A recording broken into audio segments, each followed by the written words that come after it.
So Lacey and I love to go to my mom and dad's because she says it's like going into a time capsule.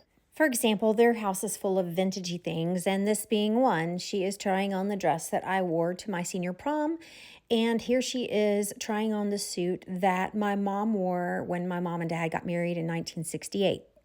And while we were on the topic of vintagey things and having fun putting on all these dresses, my mom mentioned that her aunt's wedding dress was in storage down there and it had been put in a box. There's my great aunt right there, and my grandmother and my grandfather, and that's my mom. But we didn't know what we were going to be looking at. So we went down and we picked up this dress, and whoa. We were afraid this was going to be in too much disrepair. The staining from being in a cardboard pasteboard box, essentially, it really did a lot of damage to this dress. But looking at the dress, the train is beautiful. The beading on the cuffs is amazing. So we decided it was time to dip it, and look at that water. And the smell was absolutely horrendous.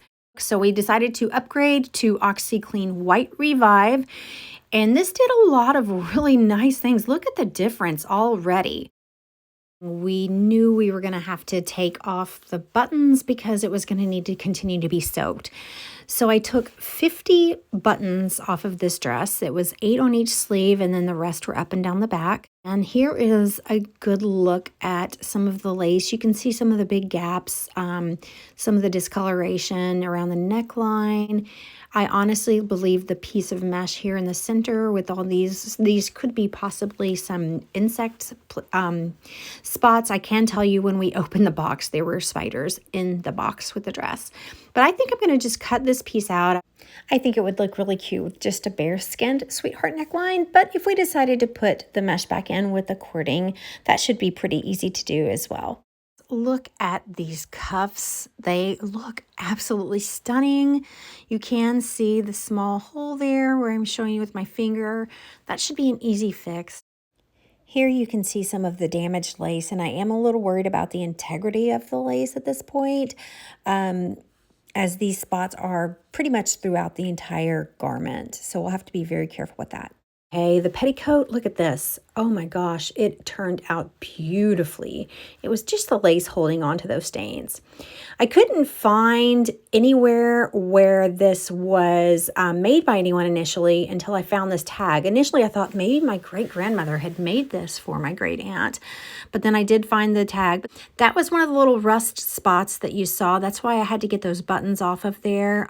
Again, here you can see some pretty big discoloration in the bustle of the dress.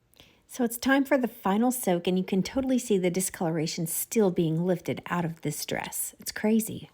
Then I decided to take it outside and let the sun do its natural sun thing, with the UV rays and the natural brightening. So again, here's a quick comparison. Here's the before of the front and the train, and then look at this dress. Look at that.